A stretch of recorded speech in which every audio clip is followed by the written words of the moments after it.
할렐루야. 아멘. 우리 옆에 있는 분들과 인사하겠습니다. 사랑합니다. 사랑합니다. 축복합니다. 오늘 이 말씀 중심에서 영적인 삶이 주는 부요함, 영적인 삶이 주는 부요함이라는 제목으로 하나님 말씀 증거하겠습니다. 많은 사람들이 예수를 믿는다는 것이 무엇을 의미하는지 모른 채 혹은 알더라도 그 알미 굉장히 서투르고 짧은 이해를 바탕으로 예수를 믿는 것을 보게 됩니다. 예수를 믿는다는 것은 단순히 교회를 다니는 것을 의미하지 않습니다. 우리가 책을 읽었어 라고 말할 때 그것은 단순히 글자를 읽었다는 것을 의미하는 것이 아닙니다. 그 글자가 주는 내용, 그 글자가 주는 의미를 이해했다는 말이죠. 예수 믿는다고 할 때 예수 믿음이라고 하는 것도 마찬가지입니다. 요즘 우리 예담이가 글자를 배워서 자꾸 저한테 물어봐요. 개콘에서 무슨 이야기가 나와. 아빠 저게 무슨 뜻이야? TV에 이렇게 문자가 나와요. 뉴스에 이렇게 밑에 이렇게 글자가 나오잖아요. 그러면 그걸 읽으면서 아빠 저게 무슨 말이야? 분명히 글자는 읽는데 그 내용을 모르는 거죠. 의미를 모르는 거죠. 우리가 예수 믿을 때도 그럴 수 있다는 거죠. 우리가 찬송하고 기도하고 예배하고 종교적 행위는 하는데 왜 우리가 이런 것을 해야 되는지 참된 의미를 모르고 할 수 있다는 사실입니다. 그런 의미에서 예수를 믿는다라는 것은 어떤 의미일까요? 예수 믿는다, 기도한다, 예배한다, 교회 나온다, 교회 일을 한다 하는 외적인 그런 종교적 행위도 물론 포함하고 있지만 이것은 예수 믿는다는 것의 외적인 증거일 뿐입니다. 외적으로 드러난 것이 전부가 아닙니다. 교회에 나와서 예배하고 있지만 그가 예수를 믿지 않을 수 있습니다. 예수를 따르지 않을 수 있습니다.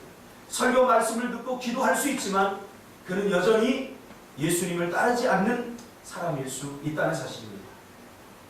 그러므로 예수 믿는다는 것은 한마디로 말하면 영적인 삶을 산다는 것입니다. 예수 믿는다, 예수님을 따른다 이 말은 그 사람이 더 이상 보이는 어떤 육신적인 것에 만족하지 않고 영적인 갈망을 한다, 영적인 활동을 한다, 영적인 삶을 산다, 그것을 말하고 있는 것입니다. 개나 돼지나 소나 이런 짐승들은 먹을 것만 먹으면 만족하고 살아가요. 그러나 하나님의 형상을 따라 지음을 받은 우리 인간은 단순히 먹는 것이 해결됐다고 만족할 수 없습니다. 왜 그러냐? 우리가 영적인 존재이기 때문에 그렇죠. 그래서 우리는 책도 읽고 영화도 보고 다양한 이성적인 활동과 문화적인 활동 또 영적인 활동 이런 것들을 해야만 만족을 얻을 수 있는 것입니다. 하나님은 우리 인간을 만드실 때 영혼과 육체로 만드셨습니다. 육체는 흙으로 빚으셨지만 그 흙으로 빚어진 육신 안에 하나님의 형상을 담기 위해서 생기를 불어넣으셔서 당신의 형상대로 우리를 만드신 것이죠. 우리가 누구 닮았어요? 하나님을 닮았어요. 하나님을 닮았다라고 말할 때 외모가 닮은 것이 아니라 형상, 이미지 오브 갓, 우리의 이미지가 하나님을 닮았다.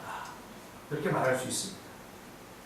이 세상에 존재하는 하나님이 만드신 피조물 중에 하나님의 형상대로 지음을 받은 유일한 것이 바로 우리 인간입니다. 그러므로 하나님께서 우리를 흙으로 빚으셔서 그 코에 생기를 불어넣으셨다는 것은 하나님이 영적인 존재이듯이 우리가 영적인 존재가 되었다는 것을 말합니다. 생명이 없는 우리에게 영적인 호흡을 불어넣어서 영적 생명을 부여하신 아주 중요한 사건입니다. 우리가 생각하는 그리고 이성적인 존재가 된 이유가 바로 여기 있습니다. 인간이기 때문에 생각하는 게 아니에요. 인간이기 때문에 이성적으로 판단하고 이렇게 하는 게 아니에요. 하나님께서 지적인 존재이기 때문에 하나님의 형상을 따라 지음을 받았기 때문에 우리가 생각하게 되고 우리가 이성적인 그러한 활동을 할 수 있게 된 것입니다. 짐승들은 왜 그런 활동을 하지 못할까요? 왜 생각하지 못할까요? 여러분 만약에 짐승이 할 수 있다면 우리 인간은 아무것도 아닙니다. 호랑이를 당해낼 수 있겠습니까? 우리보다 힘센 곰이나 이런 걸 당해낼 수 있겠습니까? 그들이 생각을 가지고 있다면 아마 우리 인간을 가지고 놀 겁니다. 그러나 우리가 그 짐승들보다 더 뛰어난 것은 우리가 하나님의 형상을 따라 지음을 받아서 지식적인 존재, 생각하는 존재, 이성적인 존재가 되었기 때문이죠. 우리가 감동하고 느끼고 웃고 울 수 있는 그런 정서적인 활성을 할 수 있게 된 이유도 바로 하나님의 형상, 하나님의 그 정서적인 면을 우리가 따라 지음을 받았기 때문입니다. 아무리 아름다운 영화를 봐도 개나 돼지는요 눈물을 흘리지 않아요. 본 사람 혹시? 요즘 영화, 좋은 영화들 많이 나오죠. 그 영화를 보고 막 돼지가 가슴을 치면서 뿔뿔거리는 거 본 사람. 왜요? 하나님의 형상을 따라 지음을 받지 못했어요. 정서적 활동을 할 수 없는 거예요. 앵무새가 뭐 사람의 말을 따라한다고 사람들이 신기해합니다. 그러나 앵무새는 그냥 본능적인 소리만 내는 거지 거기 의미를 담지 않습니다. 계속 반복하는 거예요. 떠들지 마, 떠들지 마, 떠들지 마. 이게 무슨 뜻인지도 모르고 그냥 짓거리는 거지. 그러나 하나님의 형상을 따라 지음을 받은 우리는 생각하고 말합니다. 생각이 있습니다. 소리만 따라할 뿐이지 앵무새는 더 이상 발전이 없습니다. 그런 우리가 죄로 말미암아 타락함으로 영이 죽어버렸습니다. 육신은 멀쩡한데 우리의 영이 죽어버렸습니다. 여러분, 우리의 육신이 죽어버리면 육신의 기능을 하지 못하죠. 그렇죠? 그렇듯이 영이 죽으면 영적인 기능을 제대로 하지 못합니다. 그것이 영적으로 죽었다. 그런 의미입니다. 영은 하나님과 소통하는 부분이고 하나님과 교제하는 영역입니다. 하나님 보여줘. 하나님 보여주면 내가 믿을게. 이건 육체적인 욕구입니다. 보이는 것은 육신적인 거예요. 하나님은 영이시니 보이지 않는다고 했어요. 그래서 하나님을 인식하려면, 하나님을 느끼고 하나님을 경험하려면 우리 영이 살아있어야 됩니다. 영이 살아서 영적인 하나님을 인식할 수 있고 영적인 하나님을 우리가 느끼고 경험할 수 있게 되는 것입니다. 그래서 영이 죽은 사람들은 죽었다 깨어나도 하나님을 없다라고 말합니다. 이건 실제로 없는 게 아니라 인식하지 못하는 거예요. 영이 죽었기 때문에. 제 한 친구가 벌써 젊은 나이에 풍이 왔어요. 40대 풍이 왔어요. 그래서 이쪽이 이렇게 마비가 됐어. 오른쪽이 이렇게 마비가 됐는데 이 손이 감각을 잃어버렸어요. 그래서 이렇게 눌러도 느끼지 못해요. 느끼지 못해요. 참 안타까운 일이죠. 분명히 육신은 멀쩡한데 느낌이 없어요. 영적으로 죽었다는 것은 이 영적 소통이, 영적 기능이 끝나버렸다는 거예요. 영은 하나님과 소통하고 하나님과 교제하는 영역인데 영이 죽었기 때문에 더 이상 하나님과 소통할 수 없게 됐고 하나님과 교제할 수 없게 되어버린 것이죠. 그래서 영이 죽으면서 나타나는 현상이 있는데 그게 뭐냐면 타락입니다. 타락. 그러니까 영이 죽으면 타락의 현상이 일어납니다. 그래서 타락한 사람들은 어떻게 보면 짐승만도 못한 짓을 하게 되는 거죠. 왜? 하나님의 형상을 따라 지음을 받은 그 하나님의 형상이 제대로 기능을 해야 인간다운 삶, 그리고 하나님이 기뻐하는 삶, 윤리적이고 도덕적인 삶을 살게 되는데 이 영이 타락해버리니까, 영이 죽어버리니까 본능만 살아가는 거예요. 짐승처럼. 그래서 본능대로, 자기가 하고 싶은 대로 하고 살아가는 거죠. 타락한 인간은 더 이상 하나님과 교제하고 하나님과 함께하기를 싫어하게 되었습니다. 이런 타락한 인간의 형상을 로마서 1장 28절은 이렇게 표현하고 있습니다. 그들이 마음에 하나님 두기를 싫어했다. 타락하면 나타나는 현상이 하나님 두기를 싫어하는 거, 하나님을 싫어하게 돼 있어요. 예배드리고 교회 다니고 뭐 이런 것들을 싫어하게 돼 있어요. 그리고는 자기들 마음대로 되겠다. 그러면서 타락한 결과를 이렇게 표현하고 있어. 1장 29절에 불의. 이로운 것에 반대되는 행동을 한다는 거죠. 이게 타락의 결과입니다. 추악한 행동, 탐욕, 악의가 가득함, 시기, 살인, 분쟁, 사기, 악독, 수근수근하는 자, 비방하는 자, 하나님을 미워하는 자, 능욕하는 자, 교만한 자, 자랑하는 자, 악을 도모하는 자, 부모를 거역하는 자, 우매한 자, 배악하는 자, 무정한 자, 무자비한 자. 이 타락의 결과입니다. 여러분, 이런 사람들이 많은 사회를 우리가 행복한 사회라고 말할 수 있겠습니까? 없죠. 심각한 것은. 그러니까 본능만이 존재하는 사회. 힘 있는 사람이 모든 것을 다 빼앗아. 아주 원시적인 사회죠. 이성도 필요 없고 그냥 본능만 살아도. 그러니까 짐승의 사회를 여러분 많이 생각합니다. 저는 그 내셔널 지오그래픽에서 만든 그 동물의 왕국 이런 거를 참 좋아하는데 짐승의 세계를 들어가 보세요. 본능만 존재합니다. 힘만이 존재합니다. 먹이를 내가 갖고 있어도 힘센 존재가 다 빼앗아버립니다. 그러니 타락한 사회에서 살아가는 사람들은 그야말로 지옥 아니겠습니까? 상진 집사가 아름다운 여자를 이렇게 얻어서 이렇게 같이 사는데 힘센 태아리가 나와서 까불지마 내놔 뺏어간다고 생각해 보십시오. 이게 있을 수 없는 거죠. 그러니까 타락한 사회가 바로 지옥 같은 비극적인 사회입니다. 갈라디아서 5장 19절에는 이렇게 말합니다. 쉬운 성경으로 번역해 드리겠습니다. 육체가 하는 일은 분명합니다. 곧 음행과 더러움과 음란과 우상 섬기기와 마술과 미움과 다툼과 화내기와 이기심과 편가르기와 분열과 시기와 술 취하기와 흥청거리는 잔치와 이런 것들입니다. 전에도 경고했지만 이제 다시 경고합니다. 이런 일을 하는 사람은 하나님의 나라에 들어가지 못합니다. 하나님의 영이 살아있을 때는 아까 우리 장학규 수사님이 이야기했잖아요. 기도할 때 은혜 받았어요. 오늘. 하나님의 영이 살아있을 때는 우리 인간이 무엇을 해야 하며 무엇을 하지 말아야 되는지에 대한 분명한 원칙과 질서가 명확하고 선명한 삶을 살았습니다. 그러나 죄를 짓고 나니까 이 지식이 깨어져 버리고 감정이 깨어져 버리고 다 파괴되고 있어요. 어제도 보니까 미국의 한인이 딸이 가수로 활동하는 18살 딸이 있는데 그 엄마를 칼로 찔러주고 있어요. 78방을 찔러주고 있어요. 여러분, 칼은 한 번만 찔러도 죽어요. 근데 얼마나 그 안에 분노가 가득하는지 78번을 찔렀어요. 그러니까 도살한 거지 않아요. 얼마나 끔찍합니까? 여러분, 인간이 이런 일을 할 수 있습니까? 할 수 있어요. 타락하면 할 수 있어요. 이성이 마비되고 이성이 죽고 지식이 죽고 감정이 죽고 더 놀라운 게 있는데 뭔지 아세요?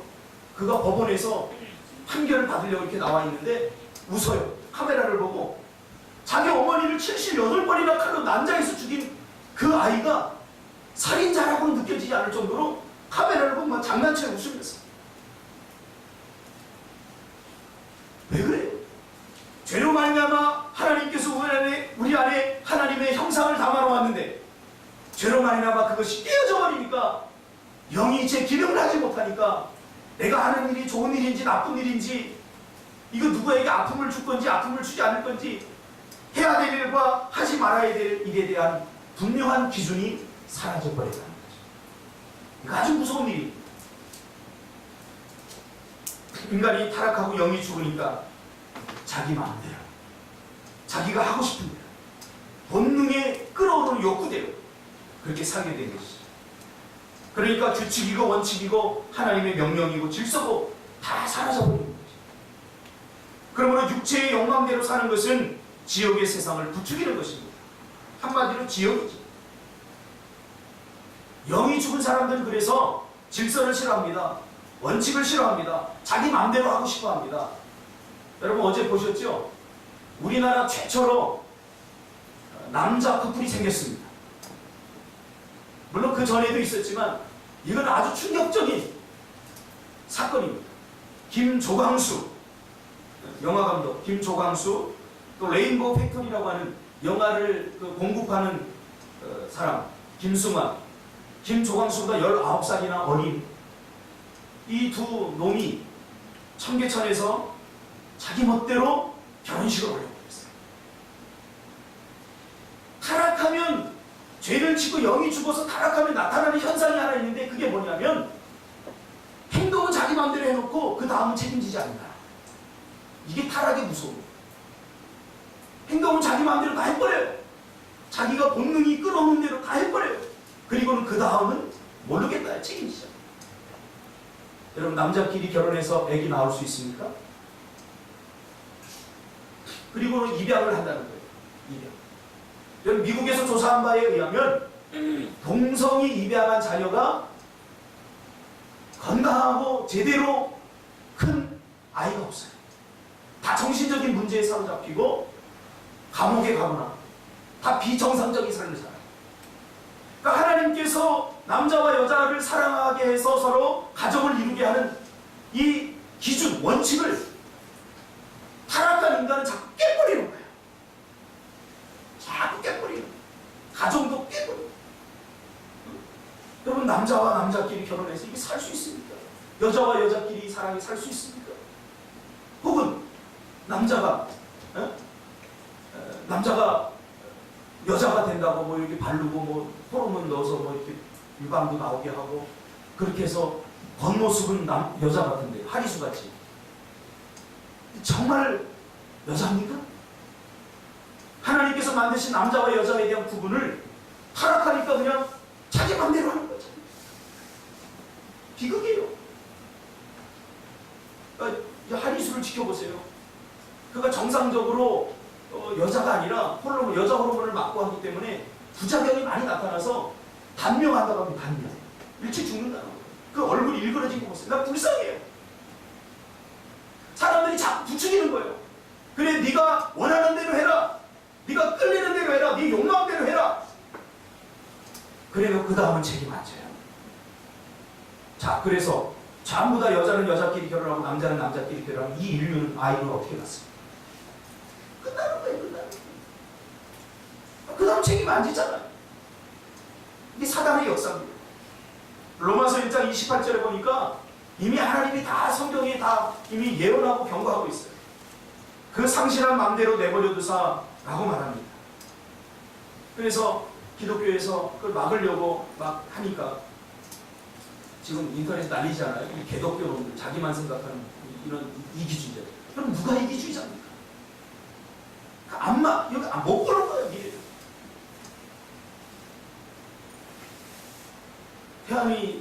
태안 집사가 자식이 나중에 아들을 낳는데 결혼하겠다고 딱 남자를 데리고 네 마음인데 네가 알아서 해라. 그래야 되겠어요? 아니죠. 자기 일 아닌 것처럼 생각해요. 절대 책임지잖아, 타락한 사람. 그럼 원하는 대로 다 하라는 거예요. 술, 그래 먹어, 다 해. 원하는 대로 다 해. 그리고 책임지잖아요. 한국의 범죄의 95% 이상이 지금 술 때문에 생기잖아요. 우리 교회 청년들 너무 짧은 치마 입지 않았으면 좋겠습니다.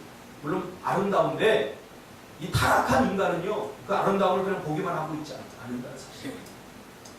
굉장히 중요한 문제예요. 지금 여자들이 지금 범죄가 엄청 많이 일어나고 있습니다. 가출이니 실종신고 내고 우리 노예 그 경찰 한 분이 있는데 고위 간부가 있는데 그거 다 나쁜 짓으로 인해 생기는 거라. 언제 생기냐? 술 때문에. 술이 이성을 마비해버리니까 그냥 본능대로 자기 하고 싶은 대로 하는 거예요. 참 이게 얼마나 무서운 사회입니까? 자꾸 그런 지옥 같은 사회를 지금 부추기고 있다는 거예요. 부추기고 있다. 우리 기독교인들이 정신 차려야 돼요. 거기에 또 한 몫을 해버려야 돼요. 자기가 하고 싶은 대로 다 하면 행복할 것 같은데 우리 죄인인 인간은 그것이 불행의 시작이라는 사실을 모릅니다. 둘째 아들이 자기의 분깃을 가지고 떠났을 때 어떻게 됐다는 사실을 우리가 잘 알지 않습니까? 아버지를 떠나면 아버지의 간섭이 싫은 거야. 아버지가 이래라 저래라 하는 거 싫은 거야. 그래서 내 마음대로 내가 하고 싶은 대로 다 하면서 살아보겠다. 그리고 아버지 돈 주세요. 그리고 아버지의 돈을 받아서 떠났어요. 자기가 하고 싶은 대로 하면 행복할 것 같았는데 결국 모든 걸 다 잃어버리고 불행한 가운데 처해져 버리게 됩니다. 그때 깨닫습니다. 로마서 1장 26절에 보니까 이 때문에 하나님께서 죄 때문에 그 말이죠. 이 때문에 그들을 부끄러운 욕심대로 내버려 두셨으니 곧 그들의 여자들도 순리대로 쓸 것을 바꾸어 영리로 쓰며 레즈비언 나오잖아요. 그렇죠? 로마서 1장에 레즈비언에 대해서 경고하고 있어요.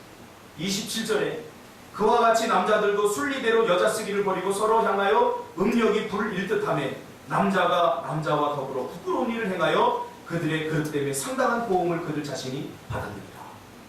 그렇잖아요? 남자들끼리 결혼하고 성행위를 하고 여자들끼리 하는 레즈 이게 다 나오잖아요. 성경이 다 나오잖아요. 제가 이번에 그 성지성교대에 갔는데 고린도니 빌립보니 이런 데 가면 전부 다 그 우상 신전이 엄청나게 커요. 아르테미 신전이라든가 엄청나게 큰 신전들이 있어요. 그 신전들에 가보니까 여러분 그 신전에 가면 이렇게 신전이 되어 있는데 그 양쪽으로 전부 다가 뭐가 있냐면 전부 다 창조처럼 있어요. 이게 뭐냐면 그러니까 신전의 개념은 뭐냐면 섹스예요, 섹스. 가서 그 신에게 절하고 나오면서 그 주변에 있는 수많은 창기들이 그 신을 보좌하는 그런 여인들이에요. 그 여인들과 관계를 맺는 거예요. 그러니까 제가 봤을 때는 이 남자들이 그 성적 욕구를 해결하고 싶으니까 이게 공식적으로 안 되니까 이런 루트를 통해서 이런 비상식적인 루트를 통해서 자기들의 성적 욕구를 발산하는 것 같아요. 그러면서 성소수자라고 말하면서 지금 이거 분비를 합니다. 1995년에 제가 심리학을 전공하지 않았습니까? 1995년에 이 동성애를 정신적인 문제로 봤습니다. 그래서 정신 백서에도 이건 정신적인 문제가 이렇게 올라와 있었어요. 그러나 여론이 들끓면서 지금 사회 여론층에서 이런 성적인 그러한 동성애자들이 굉장히 많습니다. 이들이 기자고 이들이 뉴스하는 사람들이고 이런 여론을 만드는 사람들이기 때문에 이것을 인정해줘라. 성적소수. 이번에도 국회에서 성소수자법 이게 되면요. 지금 제가 이런 소리 못합니다. 이렇게 하면 저 끌려갑니다. 잡혀갑니다. 무서운 법이 지금 통과가 되느니 마느니 통과됐습니까?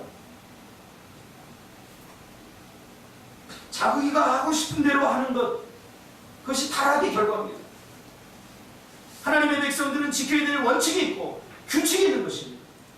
규칙을 가지고 원칙을 가지고 사는 사람이 훨씬 행복한 삶입니다. 그러나 영적으로 죽어진 인간은 그런 원칙을 잃어버리게 된 거죠. 그래서 하나님을 섬겨야 되는데 우상을 만들어 섬기고 육체적으로 타락하고 하나님이 우리에게 축복으로 주신 원칙과 규칙들을 잃어버리고 상실하게 된 겁니다. 가족 해체, 전쟁 다 이런 결과입니다. 이 땅에서 재앙을 스스로 만들어내게 된 거죠. 이번에도 시리아 사태 보니까 한 사람이 권력을 유지하기 위해서 국민들을 대량 살상한다. 가스를 뿌려, 신경가스를 뿌려. 이 신경가스의 특징이 뭐냐면 외부적으로는 아무 이상이 없어요. 근데 신경을 병들게 하고 그래서 바보 만드는 거예요. 겉은 멀쩡해. 신경을 공격해가지고 멀쩡하던 사람이 갑자기 바보가 돼버려요. 북한에 그게 지금 몇천 톤이 있다고 하지 않습니까? 북한에 미국에서 지금 긴급 회담을 요청해 왔어요. 이게 뭐예요?